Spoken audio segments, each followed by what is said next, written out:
Bonjour, dans cette vidéo, on va voir un autre passage qui est extrait du deuxième chapitre de la boîte à merveilles. Donc, extrait numéro 2, marre des jours néfastes, jusqu'à dans la rue. Et comme d'habitude, on va commencer par la contextualisation de ce passage.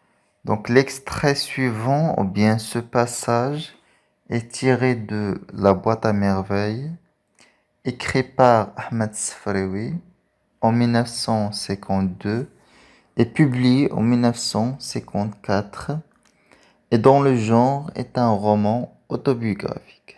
Passons maintenant à la situation de passage. Donc pour situer ce passage, on va répondre par vrai ou bien faux. Donc ce passage vient après la visite de l'Elijah. Donc bien sûr, là c'est faux. Donc, parce que la visite de l'Elaïcha, c'est juste après ce passage. Ce passage vient après la dispute de Lala Zubida avec Rahma, donc c'est vrai. Donc, car cet événement se situe à la fin du premier chapitre. Donc, ce passage vient après la fête de l'Ashura, donc c'est faux. Donc, ce passage vient avant la fête de l'Ashura.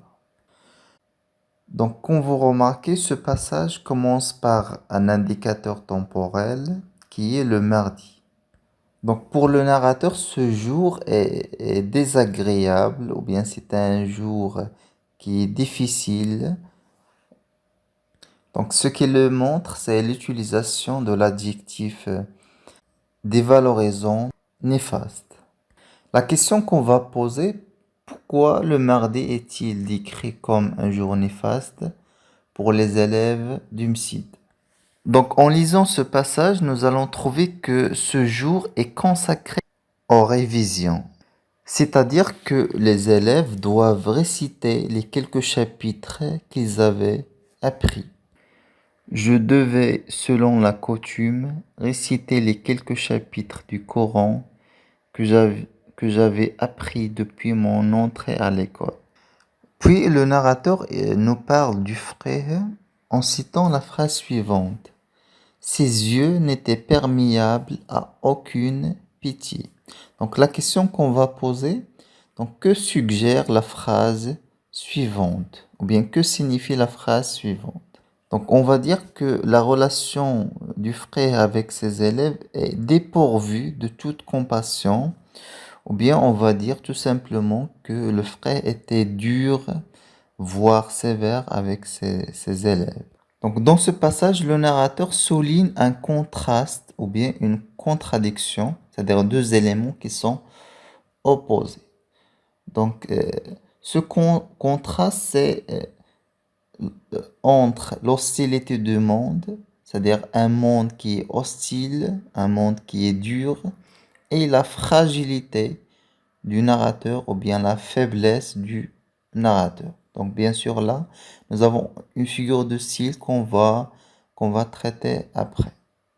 Donc maintenant, on va répondre par vrai ou faux. Bien sûr, on va justifier la réponse. Donc le narrateur a passé une nuit paisible. Paisible, c'est-à-dire calme, on va dire calme. Donc là, bien sûr, c'est faux. Donc la justification, ma nuit avait été peuplée de cauchemars. C'est-à-dire que le narrateur a passé une nuit terrible. Le mardi était un jour agréable pour le narrateur. Donc là, c'est faux, parce qu'en utilisant l'adjectif néfaste et couleur de cendre, cela montre que le mardi n'était pas un jour agréable, plutôt on va dire un jour désagréable.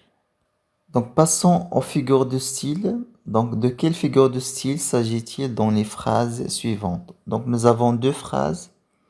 La première phrase c'est j'avais déjà conscience de l'hostilité du monde et de ma fragilité. Deuxième phrase, j'enfilais mes babouches qui m'attendaient à la porte du MSID. Donc dans la première phrase, on remarque qu'il y a une opposition ou ou bien nous avons deux mots qui sont opposés. C'est contradiction entre le nom hostilité et le nom fragilité. Donc là, il s'agit de l'antithèse. Donc parmi les critères, ou bien comment identifier l'antithèse, donc premièrement, on a deux mots qui sont opposés et ces deux mots ont la même nature. Par exemple, donc nous avons hostilité, c'est un nom, fragilité, c'est aussi un nom. Et on remarque qu'il y a une certaine symétrie dans la construction des mots opposés. Par exemple, là, nous avons déterminant plus nom et déterminant plus nom. Donc, euh, L apostrophe, donc c'est un déterminant. Et ma, bien sûr, c'est aussi un déterminant. Donc, deuxième phrase, j'enfilais mes babouches qui m'attendaient à la porte du Mside. Donc là, on remarque que le narrateur, il parle de ses babouches et il a utilisé le verbe attendre, qui est bien sûr une action, et cette action est faite par les babouches. Donc la question qu'on va poser, est-ce que, donc normalement les babouches c'est un objet, donc ou bien un être inanimé. Donc est-ce que les babouches peuvent faire l'action d'attendre? Donc là on va dire que le narrateur a attribué un trait humain à un objet qui est les babouches, bien sûr. Donc là on parle de la personnification. Et cette figure de style suggère que le narrateur est pressé de quitter le Msite parce que c'est un jour qui était un peu, ou bien on va dire qui était difficile. Donc on passe à la tonalité. Donc la tonalité de ce texte est pathétique. Donc pour justifier le choix du pathétique, donc on a dit que donc le narrateur a vécu une nuit qui est terrible, pleine de cauchemars. Donc Omsid le frère était dur avec ses élèves. Et déjà le narrateur ressent, de, ressent le sentiment de peur et de souffrance. Donc là, ces éléments montrent qu'il s'agit de registres pathétiques. On passe au champ lexicaux. Donc on va dégager le champ lexical de l'amertume. Donc les mots relatifs à ce champ lexical, on va citer je criais, cauchemar, souffrance, j'appréhendais. Donc il nous reste, je vous laisse une question de réaction.